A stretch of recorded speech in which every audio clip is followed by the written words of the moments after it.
नमस्कार, आप देख रहे हैं हाड़ौती दिन भर। मैं हूं शीतल और अब रुक करते हैं आज की 10 बड़ी खबरों की ओर, जिन पर पूरे हाड़ौती संभाग की नजर बनी हुई है। अवैध बजरी परिवहन के खिलाफ प्रशासन ने बड़ी कार्रवाई करते हुए एक ट्रेलर को पकड़ लिया है। प्रदेशव्यापी अभियान के तहत 30 मार्च 2026 को कोटा एडीएम के निर्देशन में रावतभाटा क्षेत्र में औचक निरीक्षण किया गया। इस दौरान माइंस फोरमैन गोविंद शर्मा की अगुवाई में टीम ने जावदा पुलिस थाने के पास अवैध बजरी से भरा ट्रेलर पकड़ा।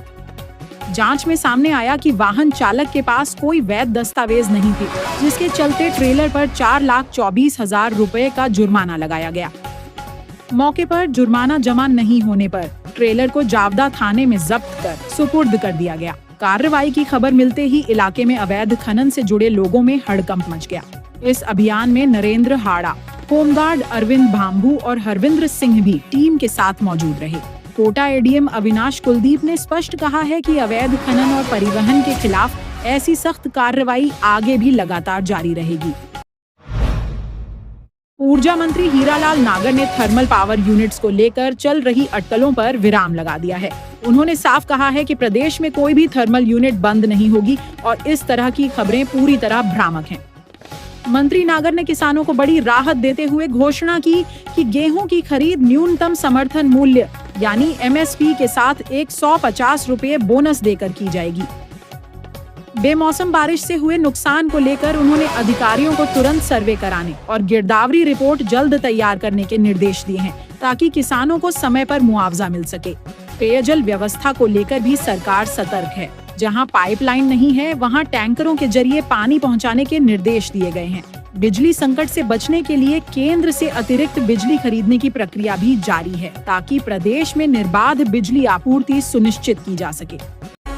इसके साथ ही टोकनधारी किसानों की गेहूं तुलाई हर हाल में सुनिश्चित करने और फसल जलने की घटनाओं पर सख्त जांच कर कार्रवाई के निर्देश भी दिए गए हैं। दहीखेड़ा थाना क्षेत्र में एक भीषण सड़क हादसे में बाइक सवार युवक की मौत हो गई, जिससे पूरे इलाके में शोक का माहौल है।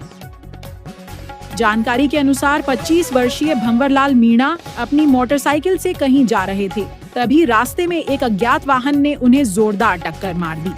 टक्कर इतनी भीषण थी कि युवक गंभीर रूप से घायल होकर सड़क पर गिर पड़े। घटना की सूचना मिलते ही आसपास के लोग मौके पर पहुंचे और घायल युवक को तुरंत अस्पताल पहुंचाया गया, लेकिन गंभीर चोटों के चलते इलाज के दौरान उनकी मौत हो गई। हादसे के बाद पुलिस मौके पर पहुंची और जांच शुरू कर दी है। अज्ञात वाहन और उसके चालक की तलाश की जा रही है। साथ ही आसपास लगे सीसीटीवी कैमरों की मदद से आरोपी वाहन की पहचान करने की कोशिश की जा रही है। इस दर्दनाक हादसे ने एक बार फिर सड़क सुरक्षा को लेकर बड़े सवाल खड़े कर दिए हैं। स्थानीय लोगों ने प्रशासन से सख्त यातायात व्यवस्था लागू करने की मांग की है, ताकि ऐसे हादसों को रोका जा सके। स्कूली बच्चों की सुरक्षा को लेकर प्रशासन एक बार फिर सख्त हो गया है। 1 अप्रैल से जिले में स्कूली वाहनों पर विशेष अभियान चलाया जाएगा। यह अभियान जिला विधिक सेवा प्राधिकरण, परिवहन विभाग, ट्रैफिक पुलिस और शिक्षा विभाग के संयुक्त तत्वावधान में संचालित होगा। हाई कोर्ट के निर्देशों के तहत चलाए जा रहे इस अभियान का उद्देश्य स्कूल वाहनों में सुरक्षा मानकों का कड़ाई से पालन सुनिश्चित करना है। डीएलएसए सचिव गीता चौधरी ने साफ कहा है कि बच्चों की सुरक्षा से किसी भी तरह का समझौता बर्दाश्त नहीं किया जाएगा। अभियान के दौरान स्कूली वाहनों में GPS tracker, emergency gate, first aid box, अग्निशामक यंत्र और स्पीड गवर्नर जैसी जरूरी सुविधाओं की जाँच की जाएगी। साथ ही चालक का वैध लाइसेंस, वाहन का फिटनेस सर्टिफिकेट और निर्धारित क्षमता के अनुसार बच्चों के बैठने की भी सख्ती से निगरानी होगी। प्रशासन ने साफ किया है कि बच्चों की सुरक्षा केवल विभागों की नहीं, बल्कि वाहन चालकों, स्कूल प्रबंधन और अभिभावकों की भी जिम्मेदारी है। गौरतलब है कि पिछले अभियान में 384 वाहनों के चालान काटे गए थे, 32 वाहन जब्त किए गए और 7,46,700 रुपए का जुर्माना वसूला गया था। इस बार भी प्रशासन पूरी तरह तैयार है और साफ संदेश है, नियमों की अनदेखी करने वालों पर सख्त कार्रवाई होगी। सुकेत थाना पुलिस को बड़ी सफलता मिली है। 3 साल से फरार चल रहे 10,000 रुपए के इनामी मादक तस्कर को पुलिस ने गिरफ्तार कर लिया है। पुलिस अधीक्षक सुजीत शंकर के अनुसार आरोपी समीर को 30 मार्च 2026 को सुकेत कस्बे से डिटेन कर पकड़ा गया। यह पूरा मामला साल 2023 में 70 किलो गांजा बरामदगी से जुड़ा हुआ है, जिसमें अन्य आरोपी पहले ही गिरफ्तार किए जा चुके थे। पुलिस टीम ने लगातार दबिश, मजबूत मुखबिर तंत्र और तकनीकी जांच के जरिए आरोपी तक पहुंच बनाई और आखिरकार उसे पकड़ने में सफलता हासिल की। फिलहाल आरोपी से पूछताछ जारी है और मादक तस्करी के नेटवर्क को लेकर जांच को आगे बढ़ाया जा रहा है।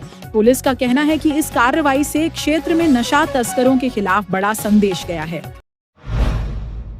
ऊर्जा मंत्री हीरालाल नागर ने इंद्र विहार स्थित अपने आवास पर जन सुनवाई कर आमजन की समस्याएं सुनी और कई मामलों का मौके पर ही समाधान किया। जन सुनवाई के दौरान बिजली, पानी और किसानों से जुड़े मुद्दे प्रमुख रूप से सामने आए। मंत्री नागर ने बेमौसम बारिश से हुए नुकसान का जल्द सर्वे कराकर किसानों को शीघ्र मुआवजा देने के निर्देश दिए। गर्मी के मौसम को देखते हुए उन्होंने अधिकारियों को बिजली और पेयजल की सुचारू व्यवस्था सुनिश्चित करने के सख्त निर्देश दिए। इसके साथ ही उन्होंने गेहूं खरीद पर न्यूनतम समर्थन मूल्य यानी MSP के साथ 150 रुपए बोनस देने की जानकारी दी और पंजीकरण प्रक्रिया को आसान बनाने पर जोर दिया। थर्मल यूनिट्स बंद होने की खबरों को खारिज करते हुए मंत्री ने स्पष्ट किया कि प्रदेश में निर्बाध बिजली आपूर्ति सरकार की प्राथमिकता है। पालीखुर्द गांव में हाई वोल्टेज लाइन से निकली चिंगारी के कारण खेत में अचानक आग लग गई। घटना सुबह करीब 8 बजे की बताई जा रही है, जिसमें कटे हुए गेहूं के अवशेष जलकर राख हो गए। हालांकि किसानों की सतर्कता और त्वरित प्रयासों से आग पर समय रहते काबू पा लिया गया, जिससे आसपास खड़ी फसल को बड़े नुकसान से बचा लिया गया। सूचना मिलते ही दमकल विभाग की टीम भी मौके पर पहुंची और स्थिति को पूरी तरह नियंत्रित किया। इस घटना ने एक बार फिर खेतों के ऊपर से गुजर रही हाई वोल्टेज लाइनों की सुरक्षा को लेकर सवाल खड़े कर दिए हैं। बारां और भवानी मंडी के लिए बड़ी खुशखबरी। सांसद दुष्यंत सिंह के प्रयासों से रेलवे बोर्ड ने 2 लंबी दूरी की ट्रेनों के ठहराव को मंजूरी दे दी है। अब भगत की कोठी से तिरुचिरापल्ली जाने वाली हमसफर एक्सप्रेस का ठहराव बारन स्टेशन पर होगा। वहीं गांधीधाम से हावड़ा जाने वाली गर्भा एक्सप्रेस अब भवानी मंडी स्टेशन पर भी रुकेगी। इस फैसले से क्षेत्र के यात्रियों को देश के कई बड़े शहरों तक सीधी रेल सुविधा मिल सकेगी, जिससे यात्रा और भी आसान हो जाएगी।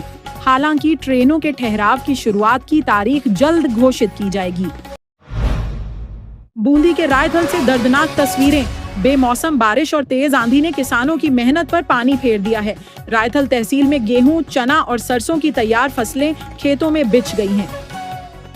कई इलाकों में 2 से 3 फीट तक पानी भर गया है। हालात ऐसे हैं कि कटी हुई फसलें पानी में तैरती नजर आ रही हैं, जिससे दानों के खराब होने का खतरा और बढ़ गया है।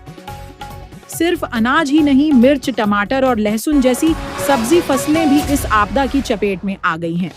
किसानों का कहना है कि भारी लागत और महीनों की मेहनत के बाद अब उनकी फसल पूरी तरह बर्बाद हो गई है, जिससे आर्थिक संकट गहरा गया है। अब किसान सरकार से जल्द सर्वे और मुआवजे की मांग कर रहे हैं।